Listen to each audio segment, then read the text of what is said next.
जी हिन वक़्तु असां मौजूदु आहियूं थरकोल में, जॾहिं थर जी तरक़ी जी ॻाल्हि थिए थी पाकिस्तान में, जेका तरक़ी जी ॻाल्हि थिए थी, चयो वञे थो त थर जेको आहे उहो पाकिस्तान खे बदिलाए पियो।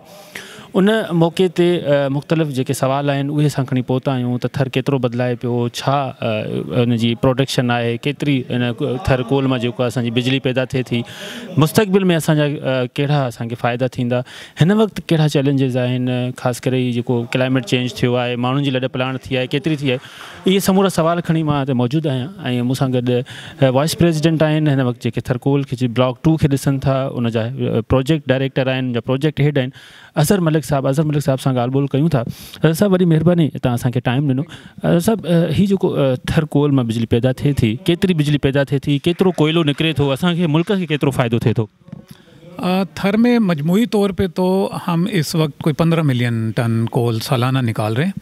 अगर आप इसको डेली पर देखें तो तकरीबन 48,000 टन डेली निकल रहा है। 24,000 टन हम ब्लॉक 2 में निकाल रहे हैं, 24,000 टन ही ब्लॉक 1 में निकलता है। उसके बाद जो बिजली है वो 1320 मेगावाट इधर थर ब्लॉक 1 में बन रही है और 1320 ही थर ब्लॉक 2 में बन रही है। फ्यूचर में ये है कि हम अपनी माइन को बढ़ा रहे हैं और तकरीबन कोई 650 मेगावाट इससे मज़ीद बिजली बनेगी। कराची में एक प्लांट है लक्की का, उसको हम कोल सप्लाई करेंगे। तो जब हमारा प्रोजेक्ट फ़ेज़ 3 जिसको हम कहते हैं मुकम्मल हो जाएगा तो फिर उससे भी बिजली बनना शुरू हो जाएगी। अच्छा, थर की जो बिजली हम नेशनल ग्रिड में भेज रहे हैं, लेकिन थर के जो बासी हैं, ऑप्शन की बात को छोड़ें, थर में जो बासी हैं उनको क्यों नहीं मिल रही? अच्छा देखें, बुनियादी तौर पे ये तो अब हुकूमत की पॉलिसी है कि जो भी पावर प्लांट बिजली बनाता है वो नेशनल ग्रिड में देता है। यहाँ भी ऐसे ही हो रहा है, वो नेशनल ग्रिड में जा रही है बिजली और फिर नेशनल ग्रिड में जाने के बाद फिर जो गवर्नमेंट का जैसे वापडा है या बाकी जो भी डिस्ट्रीब्यूशन इदारे हैं वो फिर घरों में सप्लाई करते हैं। तो ये एक पॉलिसी है और उस पॉलिसी के तहत हम घरों में बिजली नहीं प्रोवाइड कर सकते। मतलब हमें इजाज़त ही नहीं है कि हम अपनी बिजली डायरेक्ट बेच सकें। हम सिर्फ़ और सिर्फ गवर्नमेंट को ही अपनी जो पावर प्लांट है, हम तो कोल सप्लाई कर रहे हैं, जो पावर प्लांट है पॉलिसी ये है कि वो फिर गवर्नमेंट को बिजली सप्लाई करते हैं या बेचते हैं। अच्छा अज़हर साहब, हमारे कोयले की अहमियत कितनी है, कितना पावरफुल है और उसकी जो कीमत है वो कितनी है? जब हम सारी दुनिया में जाते हैं, हर खित्ते के अपने अपने कोयले की एक कीमत बनाई हुई है, डॉलर्स में जो भी है, हमारे कोयले की कीमत कितनी है और उसकी एनर्जी पावर उसका कितना है? देखिए, हमारे पास इस वक्त ना अल्हम्दुलिल्लाह एक बहुत ही बड़ा ज़ख़ीरा थर में मौजूद है। 175 अरब टन के ज़ख़ायर यहाँ एक बहुत ही बड़ा ये ज़ख़ीरा है। और अगर मैं आपको बताऊं कि इस ज़ख़ीरे से हम 1 लाख मेगावाट 200 साल के लिए बड़े आराम से बना सकते हैं। पाकिस्तान की जो गर्मियों में ज़रूरत होती है वो कोई 35,000 के करीब होती है। तो ये इतना बड़ा ज़ख़ीरा है। अच्छा, दूसरी बात ये है कि ये सस्ता है, हमारा कोल सस्ता है। एक तो अपना कोल है, इंपोर्ट करने के लिए हमें डॉलर नहीं स्पेंड करने पड़ते। और ये अगर मैं बात करूं इंपोर्टेड कोल से तो ये 2-2.5 गुना सस्ता है। और इससे जो बिजली की अगर मैं बात करूं तो इससे सस्ती बिजली बन रही है और उसी वजह से जो इसके पावर प्लांट हैं वो मेरिट लिस्ट में टॉप पर हैं। तो इसकी फ्यूल कॉस्ट 4 रुपये पर यूनिट है। फ्यूल कॉस्ट की बात कर रहा हूँ, जबकि अगर आप इंपोर्टेड कोल से बनाएं तो वो 15 रुपये पर यूनिट जो है वो फ्यूल कॉस्ट बनती है। तो इसलिए इससे जो बिजली बन रही है वो पाकिस्तान में इस अगर हम पानी से या न्यूक्लियर को छोड़ दें तो सबसे सस्ती बिजली बन रही है। अच्छा, हमने ज़ाहिर जब से कोल का मामला हुआ है 1991 में सर्वे में जब पता चला है कि थर से कोयला निकल रहा है, थर बदलेगा पाकिस्तान नारा हमने लगाया। क्या सबब है? 10 साल हो गए हैं, थर ने पाकिस्तान तो पूरे के पूरा नहीं बदलाया, लेकिन थर के बासी अभी भी जो है वही गीत गाते हैं कि मुझे थर जो हाल जो पुछंदे तो रोई पवंदे। थर का आदमी खुशहाल नहीं हुआ, वो आज भी खुदकशियाँ करने पर मजबूर है। उसके बच्चे जो हैं रोज़ाना 5 से 6 बच्चे न्यूट्रिशन की वजह से फोत हो जाते हैं, माएँ फोत हो जाती हैं, खुदकशियाँ करती हैं। क्यों थर का बंदा खुशहाल नहीं हुआ? अच्छा, नहीं, वैसे ये अब देखें, हम एक प्राइवेट इदारा हैं तो हमारे जो रिसोर्सेज हैं या आप समझ लें कि जो भी हमारी स्पेंडिंग है, जितना खर्च है, वो बहरहाल एक प्राइवेट इदारे के लिए जितनी भी उसकी चादर है उतना फिर वो पाँव फैला सकते हैं या जितनी चादर उतनी इजाज़त दे सकते हैं। हम एजुकेशन पे काम कर रहे हैं, हम हेल्थ पे काम कर रहे हैं, हम इंफ्रास्ट्रक्चर इम्प्रूवमेंट पे काम कर रहे हैं, हम लोगों के रोज़गार के लिए काम कर रहे हैं। इस प्रोजेक्ट की वजह से 10,000 लोगों को तो रोज़गार हमने दिया है। ठीक है, ब्लॉक 1 और 2 को मिला की बात कर रहा हूँ। तो बाकी अब ब्लॉक 1 और 2, अगर मैं ब्लॉक जो हमारा 2 है उसमें मैं आपको बताऊं तो हम इधर बहुत ज़्यादा तालीम दे रहे हैं। यहाँ अब ये ख़ुदकुशी के बहुत कम मसाइल हैं, यहाँ बच्चों की मेल न्यूट्रिशन के मसाइल अब तकरीबन ख़त्म हो चुके हैं। तो ब्लॉक 2 को हमने उसकी रिस्पॉन्सिबिलिटी ली हुई है, और ओवरऑल थर तो फिर एक बहुत बड़ा है, और जो कि एक प्राइवेट इदारे के लिए मुमकिन उस तरह नहीं है, लेकिन हम जितना भी हम कर सकते हैं बल्कि उससे ज़्यादा हम कर रहे हैं।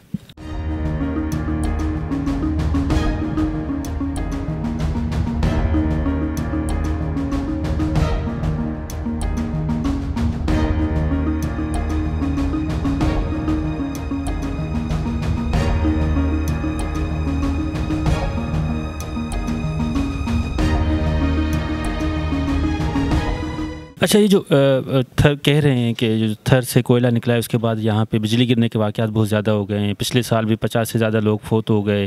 100 मतलब अगर 200-300 जानवर, उनके माल मवेशी जो कि उनका ज़रिया मुआश है, वो जो है मतलब कि जल गया। उसमें लोग जो है मतलब गुर्बत की लकीर से नीचे ज़िंदगी ऑलरेडी गुजार रहे थे। तो वाकई ये स्कूल की वजह से जो क्लाइमेट चेंज आया उसकी वजह से हुआ है ये?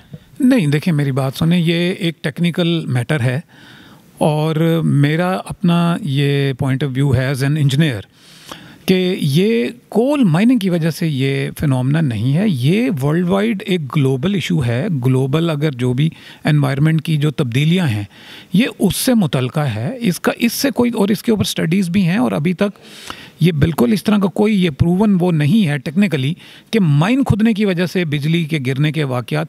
ये साफ ज़ाहिर है कि अब जो रेन का पैटर्न तब्दील हो गया है वर्ल्ड वाइड पूरे पाकिस्तान में, और इसी तरह ये बिजली वगैरह अब ज़्यादा चमकती है या उसके गिरने के वाक़यात हैं, तो ये ग्लोबल फिनोमेना है, इसका माइन से कोई ताल्लुक़ नहीं है।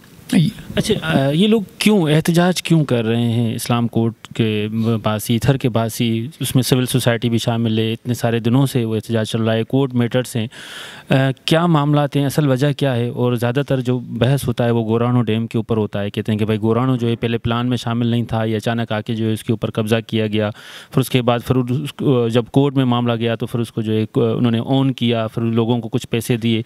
तो ये मतलब कि क्या मामला थे, क्यों एहतजाज क्यों मुसलसल चल रहा है? अच्छा, देखिए मेरी बात सुने, बुनियादी तौर पर ये जो गुरानों की जितनी भी लैंड है ना, ये हमने नहीं ख़रीदी, ये हमने नहीं परचेज़ की, ये गवर्नमेंट ने ख़ुद ख़रीदी है ये लैंड। और साफ ज़ाहिर है कि थ्रू जो भी गवर्नमेंट के प्रोसेस हैं, ये उसके थ्रू गवर्नमेंट ने एक्वायर करके ये लैंड हमें दी हुई है। और वैसे भी ज़्यादातर ये डिप्रेशन था, और उधर इस तरह का प्रॉब्लम मतलब ये है कि बहुत कम आबादी थी। एक आधा छोटा सा 12 घरों पर मबनी एक गांव था। हमने उधर अगर थोड़ा सा मसला आया भी है तो हमने उसको रिलोकेट किया है, उनको बड़े अच्छे घर उन्होंने बनाए, उनको जगह दी है, और वो वहाँ बड़ी अब वो खुशी से वो वहाँ रह रहे हैं। अब ये एक जो जितने भी मैटर्स हैं, ये बुनियादी तौर पर हमारे इदारे के साथ इस तरह के मैटर्स नहीं हैं, यानी हमने उनका ना कोई पैसे देने हैं। ये अब अगर किसी ने वो गवर्नमेंट की जो लैंड है, अगर उसको गवर्नमेंट ने पेमेंट करनी है, अब मसाइल ये हैं कि पेपर्स पूरे नहीं होते। हम भी उनकी हेल्प करते हैं, लेकिन अब अगर पेपर पूरे नहीं है, मिसाल के तौर पर लैंड उनके पास थी और पुरानी थी, अब पेपर उसके मुकम्मल नहीं हैं, तो जब तक वो पेपर मुकम्मल नहीं होंगे उस वक्त तक गवर्नमेंट के भी लोग या कोई भी वो फिर उस तरह फैसला नहीं कर, वो एक ओबियसली वो इनके अपने एंड पे है। हम भी उन्हें कहते रहते हैं द मोमेंट ये मसला हल होगा उनको पेमेंट हो जाएगी। तो इस तरह के मसाइल चल रहे हैं। अच्छा, एक आम तासुर ये लिया गया है कि जो पानी आपका डिस्पोजल हो रहा है, यहाँ से जो गंदा काला पानी निकल रहा है, उसने थर की ज़मीन को बर्बाद कर दिया है, बंजर कर दिया है, फिर उसके बाद लाइफ स्टाइल को बहुत ज़्यादा डिस्टर्ब किया है, और साथ साथ बीमारियाँ बहुत ज़्यादा फैली हैं। ख़ासतौर पे गोरानों से आगे वो जो पानी है वहाँ पे, जहाँ पे आपका डिस्पोजल है, वहाँ पे कुएँ भर गए हैं, वो पानी अब वो आबादी की तरफ बढ़ रहा है। तो वो क्या मामला हैं और कितनी लाइफ वो डिस्टर्ब हुई है? नहीं, देखें, पहली बात तो ये है कि ये काला पानी उस तरह नहीं है। मैं आपको ये बताऊं, ये वही पानी है जो इधर अंडरग्राउंड एक पानी मौजूद है। हम इसमें कोई चीज़ मिक्स नहीं कर रहे।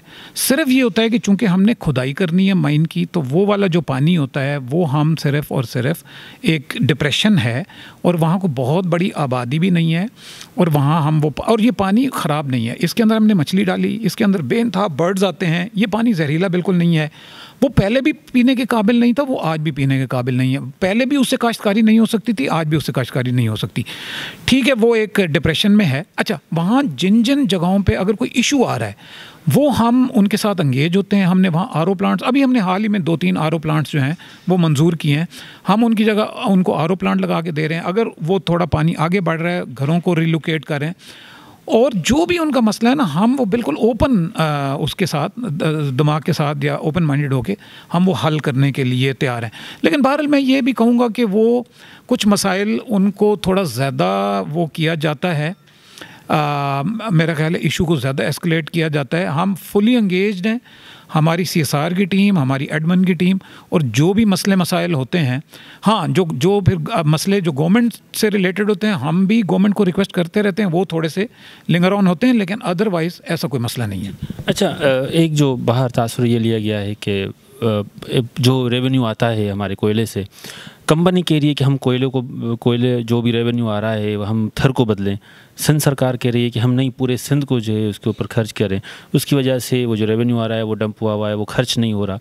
तो आया जो कंपनी है और सिंध गवर्नमेंट है उसमें कम्युनिकेशन गैप कितना है जो तासुर सामने आ रहा है, और दूसरा ये कि ये रेवेन्यू जो है इतने तरीके से क्यों नहीं आ रहा, खर्च क्यों नहीं हो रहा है? अच्छा देखें, ये रॉयल्टी है और एक डिसाइडेड अमाउंट है रॉयल्टी की। हम बाकायदगी से गवर्नमेंट को वो रॉयल्टी जमा करा देते हैं। अब ये हमारी यही रिस्पॉन्सिबिलिटी है।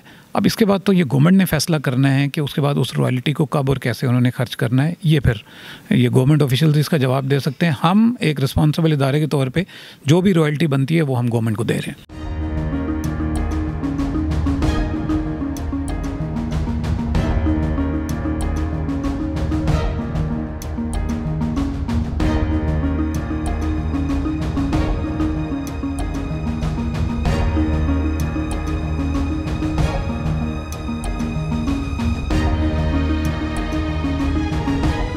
थर के लिए कहा जाता है कि जब इतनी सारी पैदावार यहाँ से हो रही है, आपने खुद भी बताया कि 30 साल तक आप यहाँ इसमें से निकालेंगे, इतनी बिजली निकलेगी कि 200 साल तक हम 2 साल तक हम उसको रिस्टोर कर सकते हैं।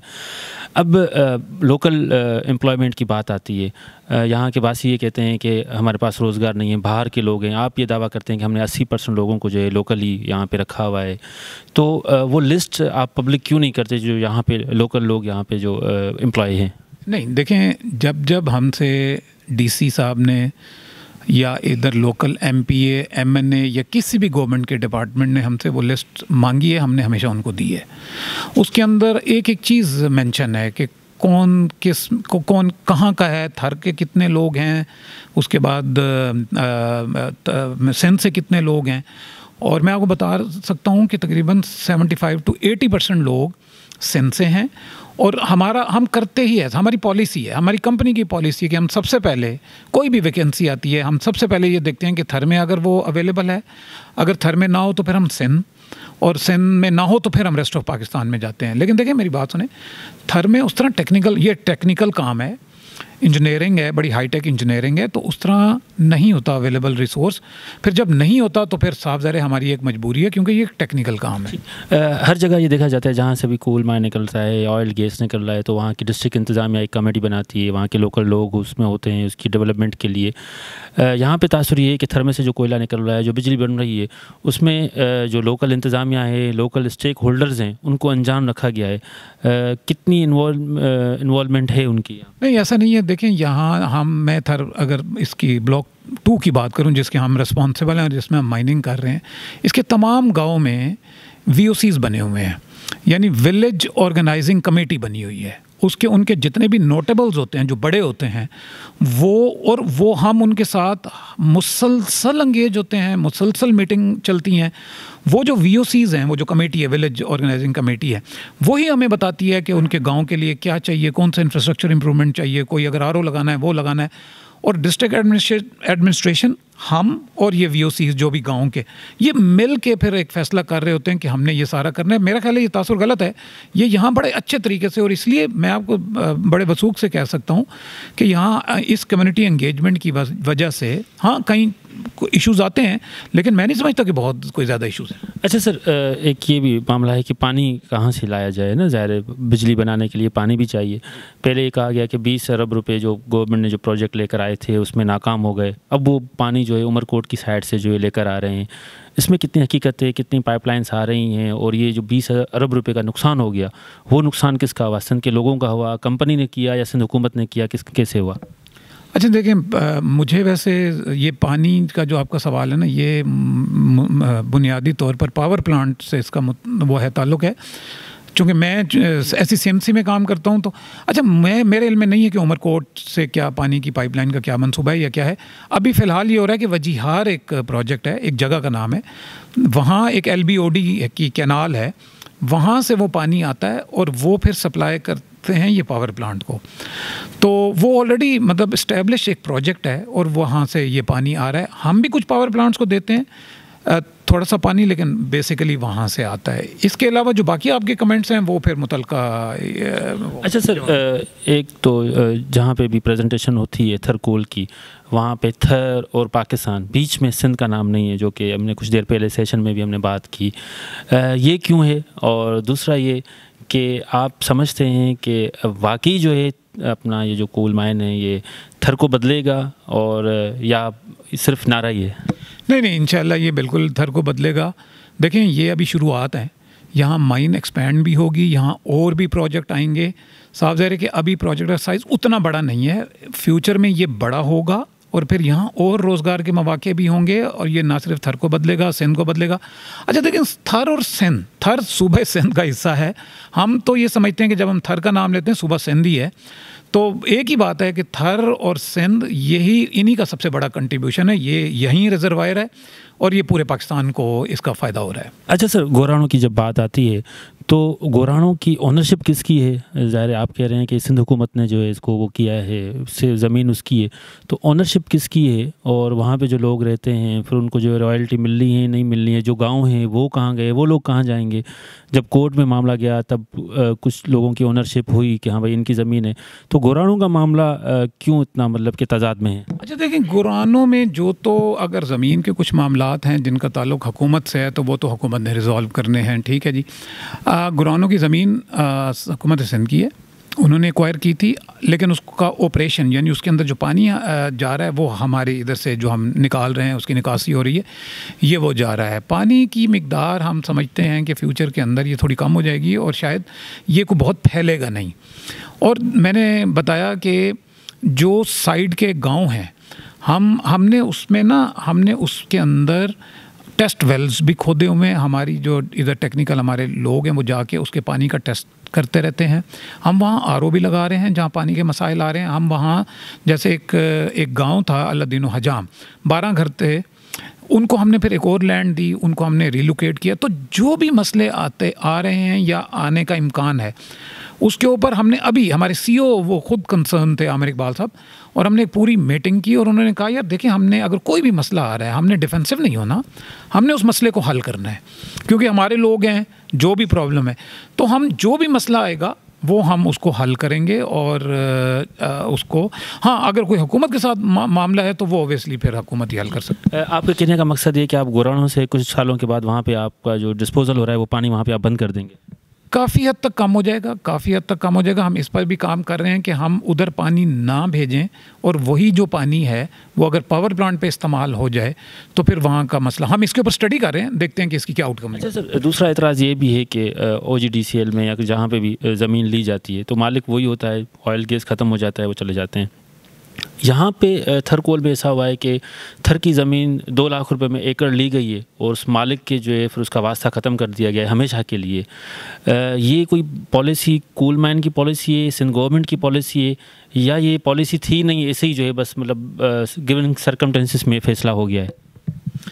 नहीं देखिए, मेरी बात सुने, अब मुझे OGDC की पॉलिसी का पता नहीं है या उस तरह की पॉलिसी का पता नहीं है। यहाँ देखें हुआ क्या कि जो लैंड ली गई, अगर किसी की प्राइवेट लैंड थी तो हमने उसको पैसे दिए, लेकिन अगर कोई गवर्नमेंट की लैंड थी तो वो सावधानी गवर्नमेंट कहा कि ये मेरी लैंड है, उसके पैसे हमने गवर्नमेंट को जमा कराने हैं, ठीक है। अच्छा, उसके मुकाबले उनके साथ बैठ के पूरा एक एग्रीमेंट तय हुआ जैसे कि आप किसी भी जगह के ऊपर लैंड खरीदते हैं, वो लैंड उस तरह खरीदी गई है, उनको पेमेंट की गई है। उसके बाद ये हुआ कि उनको एक पूरा गांव बसाया गया, उनको वहाँ खुद से सारे घर बनाए गए, पूरी फैसिलिटीज़ बनाई गई और उन सारों को वहाँ शिफ्ट किया गया है। तो अब उस पॉलिसी का मेरे इल्म में वैसे नहीं है वो कि जी उसके बाद भी उन्हीं का हक रहेगा, लेकिन बहरहाल उनको जो भी पेमेंट्स थी वो सारी कंप्लीट कर दी गई हैं।